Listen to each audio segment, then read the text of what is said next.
The labyrinth's heart was nothing short of a cathedral of glass. Towers of fractured panes spiraled toward the moonlit dome above, each shard catching and bending the faint lunar glow into jagged beams that seemed to slice through the very air.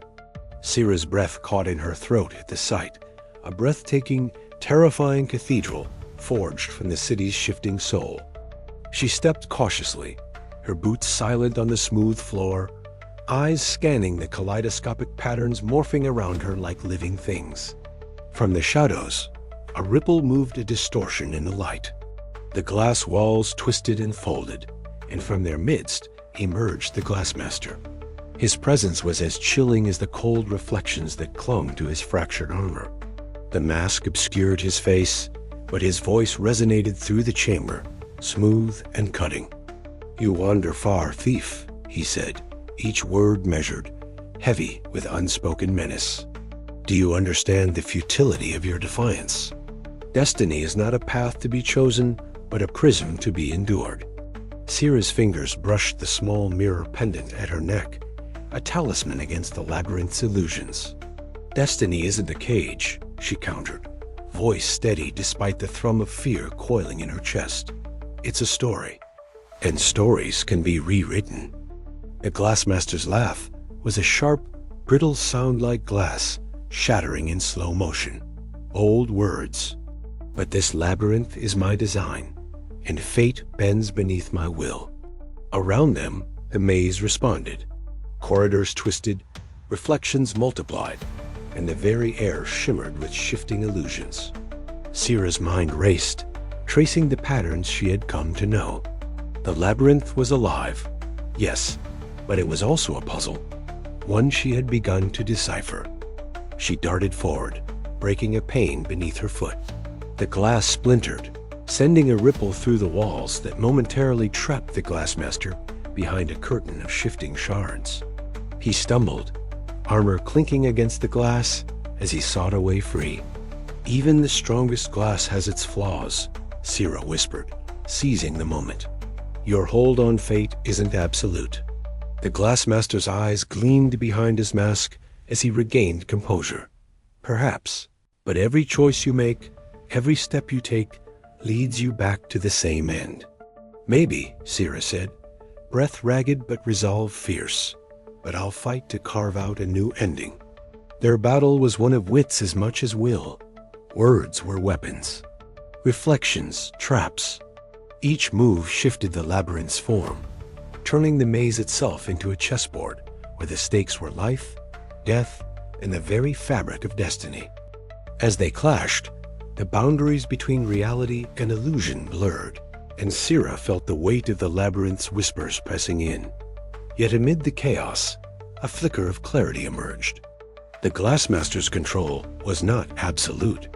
His obsession with order revealed cracks in the fragile glass of his empire.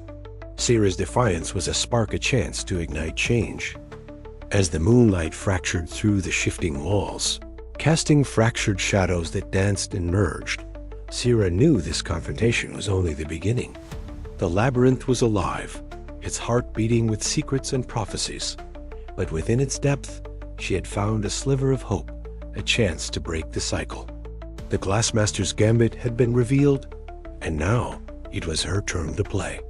Her fingers tightened around the pendant, her eyes reflecting the ever-changing glass around her. The future was still unwritten, and Sira was determined to hold the pen. The labyrinth whispered, but this time it listened. The heart of the labyrinth was a cathedral of glass, a dizzying cathedral whose walls shimmered with fractured light and whispered secrets only the brave or the desperate dared to hear. As I stepped forward, the ground beneath me trembled like the breath of a slumbering beast waking from a nightmare. The glass around me pulsed with a strange life, veins of light cracking and splintering with every step I took deeper into the maze's core. A sudden shudder ran through the labyrinth, and I barely caught myself as the floor shifted beneath my feet, the once solid glass melting into rippling pools of liquid light. The whispers that had haunted my every step erupted into anguished cries, voices overlapping and fading into a haunting silence, that pressed against my skin like the weight of 1,000 broken promises. I froze, my breath shallow, heart hammering against my ribs. The moonlight filtered through the fractured ceiling, casting shards of brilliance across the labyrinth's endless corridors. It was here, in this shattering moment, that the illusions began to break. From the shadows emerged the Glassmaster, towering and imposing, even as the fractured glass armor that once shielded him now cracked and splintered like the fragile world he sought to control. His reflective mask caught the light, fracturing his visage into 1,000 distorted reflections, each one a fragment of the man he once was. You think you can undo what's been set in motion. His voice was a cold echo, sharp and unyielding, yet beneath it lay a tremor of something deeper loss, regret, the desperate clutch of a man consumed by obsession. I don't think, I said, steadying my voice despite the whirlwind of emotions inside me. I know. This prophecy isn't a cage, not if I can help it. He laughed, a sound like glass breaking, sharp and discordant. You mistake illusion for truth, child. The labyrinth's whispers are fate itself. Maybe, I whispered, stepping closer, but even fate can be rewritten. The labyrinth reacted violently, corridors twisting and folding in on themselves, walls splintering into shards that floated weightless in the air before crashing down in cascades of glittering fragments. The air grew thick with the scent of ozone and melting glass, and the maze's pulse quickened as if it fought to hold its secrets tight. From the swirling chaos, Nail appeared, his steady presence an anchor in the storm. His weathered features were set with determination, his eyes holding a fierce warmth that cut through the cold illusion. He reached out, gripping my arm firmly. We can't let it win, he said, voice low but resolute. Together, together. The word echoed like a promise in the shattered halls. With Nail by my side, the labyrinth felt less like a prison and more like a puzzle waiting to be solved. Then, from the shimmering depths of the crumbling maze, a Liora materialized. Her form was ethereal, translucent, the shifting glass reflecting in her delicate skin like a living prism. She moved with an otherworldly grace, her flowing silvery robes blending seamlessly with shards of glass that floated around her like a constellation of broken stars. Her eyes met mine, calm and unreadable, a cryptic smile playing at her lips. The labyrinth's heart is bare now, she whispered, voice a melody that seemed to resonate with the very walls around us. What you seek is not just escape, but understanding. I nodded, feeling the weight of her words settle within me as the last of the illusions shattered like stolen glass beneath a storm. The prophecy's grip loosened, and in its place, a fragile hope began to bloom, hope that destiny was not a chain, but a path that could be forged anew. The Glassmaster's figure flickered, the cracks in his mask widening until, with a final shattering sound, the reflective surface fell away, revealing a face marked by time and sorrow. He was not a god of inevitability, but a man broken by his own fears, desperate to control a world that refused to be tamed. I stepped forward, my voice steady but filled with the weight of all I had learned. This city, this labyrinth, it's not the end, it's a beginning, and I choose what comes next. As the moonlight bathed the shattered glass in silver and fire, the labyrinth stilled, its endless corridors quieting as if listening. The echoes of whispered prophecies faded, replaced by the soft dawn of possibility. But even as hope stirred in my chest, a question lingered like a shadow at the edge of the light. Could I truly break free from the labyrinth's grasp, or would new illusions rise to bind me once more? The answer, I knew, would come with the next shift of the moon, and I was ready to face it. The air within the labyrinth was cooler than the desert outside, a subtle reprieve from the relentless heat that scorched the city above. Sira stood motionless in the heart of the shifting maze, her fingers brushing against the smooth glass walls that rippled faintly under her touch, as if alive and breathing. Moonlight filtered through the domes overhead, casting fractured patterns across the corridors, each shard reflecting a fragment of her journey. The labyrinth no longer felt like a prison or an enemy. Instead, it pulsed with a rhythm that mirrored her own heartbeat, a living entity whose secrets she was beginning to understand, not just by force or cunning, but by acceptance.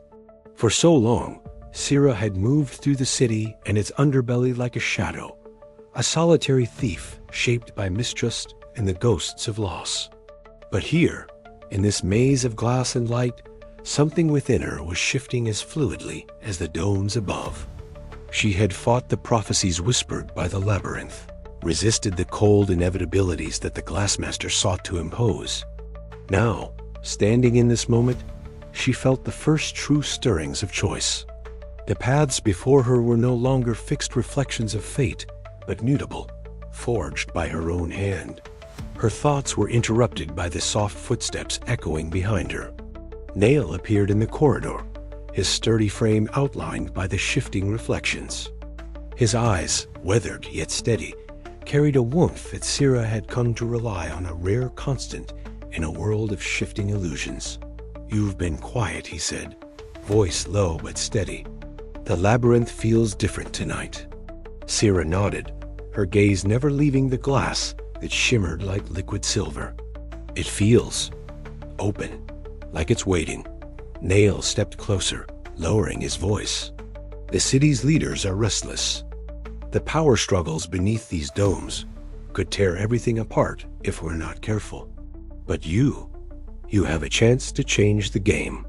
She let out a breath she hadn't realized she was holding.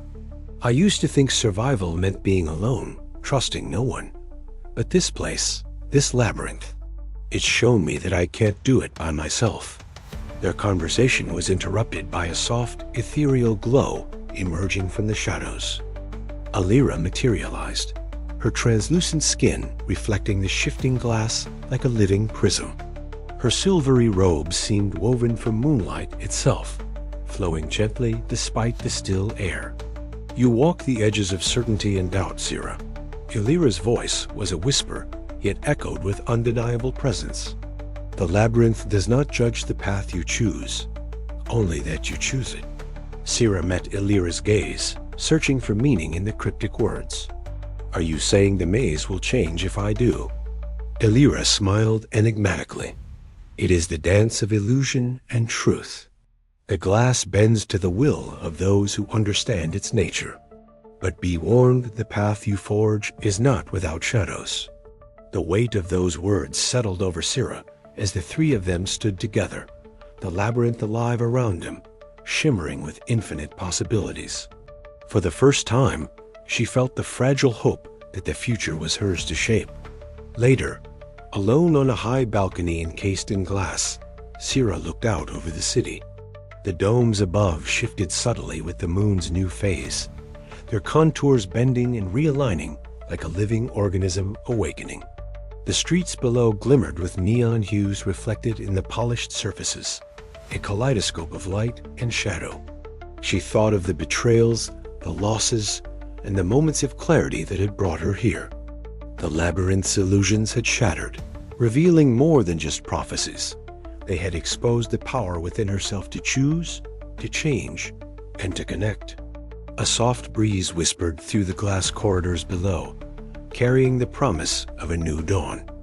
Sira's dark eyes caught the glint of the shifting domes one last time before she turned away, stepping back into the maze, not as a solitary thief, but as a guardian of its balance, a force reshaping the destiny of the desert city entombed in glass. The paths were no longer set in stone. They were hers to forge, and the labyrinth awaited her next step. The moon hung low and thin, a fragile crescent, slicing through the deep indigo sky like a shard of silver glass. From the high ledge of a weathered balcony, I watched the city breathe beneath me. The glass domes encasing our desert haven rippled softly, their surfaces undulating as if alive. A silent symphony of transformation began with the moon's subtle shift, and the city, once familiar, became something new yet ancient, as though the very bones of our world were being remolded in the pale light. I pulled my cloak tighter against the cool night breeze, eyes reflecting the kaleidoscopic dance of the domes.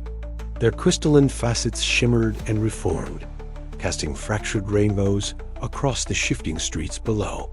It was mesmerizing and terrifying. The city I had known all my life was no longer fixed. It was fluid, a living maze of glass and light that changed with the phases of the moon. With a practiced step, I descended the winding stairwell, each footfall echoing softly against the smooth stone. The air smelled of warm sand, faint ozone, and the subtle metallic tang of glass. Tonight, the labyrinth beneath the city stirred with renewed purpose, a pulse I could feel deep in my bones. The whispers I had once feared now seemed to murmur possibilities instead of doom. Navigating the transformed streets was a challenge. Familiar alleyways had twisted into new shapes. Market stalls shimmered with iridescent surfaces, and the once solid glass walls bent and flexed like liquid mirrors. I moved through the city like a shadow, my footsteps silent on the glassy ground.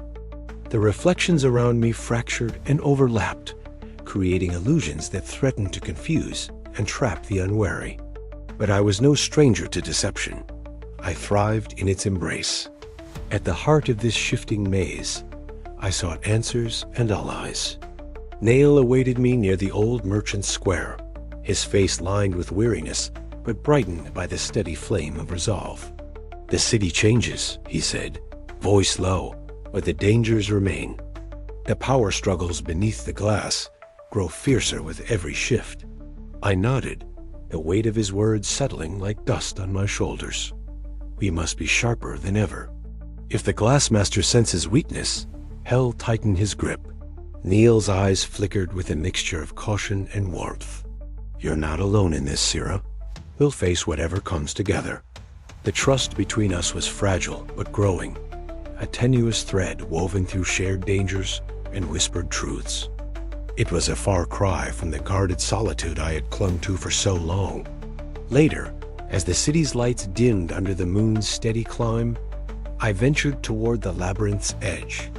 There, amidst the crystalline shards and fractured reflections, she appeared a Liora. Her presence was like a shimmering veil, translucent and ethereal, her silvery robes flowing as if woven from moonbeams and mist. "The domes shift," she said softly, her voice a melody that seemed to echo inside my mind. "So too must you. The labyrinth and the city are mirrors of each other, ever changing, yet bound by the same fragile truths." I met her gaze, searching for the meaning behind her cryptic words. "And what path do you offer?" Illyra's smile was both comforting and elusive, one of balance, between destiny and choice, between shadow and light, between what is seen and what remains hidden. The labyrinth's whispers swirled around us, a chorus of echoes and possibilities. In that moment, the city was not just a place of glass and sand. It was a reflection of my own journey, of the fragile hope I had begun to nurture amid the dread. As the moon climbed higher, casting its silver glow across the shifting domes, I made a silent vow to embrace the change, to protect the balance, and to forge a new path, not one dictated by prophecy or fear, but by will and hope. The city breathed with me, a living labyrinth of glass and light, and I was no longer just a thief in the shadows. I was a guardian of its fragile heart, a spark of defiance against the endless shifting tides. And beneath the moon's new shape, the story was far from over. The night deepened, and the city's pulse quickened. Every step I took echoed with the promise of transformation, of a future unwritten and fiercely earned. The labyrinth awaited, alive and waiting for the next move. And so did I, with the moon's new shape guiding me. I stepped forward into the unknown. The glass walls around me pulsed softly, a muted heartbeat beneath the shifting moonlight that filtered through the domes above. The labyrinth's whispers, once a chorus of cold inevitability, now wove through the air with a gentler cadence-less threat. more invitation. I paused in the quiet chamber, the shifting reflections of fractured glass dancing across my skin, and I felt it, a fragile hope, delicate as the slivers of light that fractured in the maze. For months, the labyrinth had been a relentless enigma, its voice a shroud of prophecy that haunted every step I took. The murmurs of my death echoed in every corridor, every glass shard, every whispered secret. But now, as the moon arced higher, the tone shifted. The labyrinth breathed differently, as if awakening from a long-held sleep, and with it, I found a stirring in my chest, a defiant hope that perhaps the fate it foretold was not set in stone. I sank to the cold floor, the sharp edges of the glass beneath me, a reminder of the city's fragile beauty and peril. My fingers traced the cracks that shimmered beneath the surface, and I whispered back to the labyrinth, seeking answers in its elusive tone. "Is this true?" I asked the silence. "Can my fate be changed?" No direct reply came, only the soft rustle of shifting glass and the faintest echo of a laugh light and teasing, unlike the somber tones I had come to expect. The labyrinth was alive, yes, but alive in ways I was only beginning to understand. The years of shadows, running, hiding, and stealing had taught me to trust no one and nothing. Yet in this moment, I allowed myself a fleeting thought. What if the labyrinth was not my enemy, but a mirror, reflecting the choices I had yet to make? Later, beneath the fractured reflections of the city, Nail awaited me. His steady presence was a balm to the storm of thoughts swirling inside me. We stood together beneath the glass domes, their shifting shapes casting kaleidoscopic patterns across the sand-hardened streets. "You look different," he said, eyes scanning the flickering reflections. "Like you've heard a new song in the labyrinth's whispers." I nodded slowly, the weight of my revelation pressing against the walls of my chest. It's no longer just doom. It's possibility. Nail's brow furrowed, a mixture of hope and concern knitting his features. "That's dangerous, Sira. Hope can be a weapon or a weakness. But it's the one thing I need now," I replied, voice steady despite the turmoil beneath. Our conversation lingered in the air, a fragile bridge of trust forming where suspicion once stood.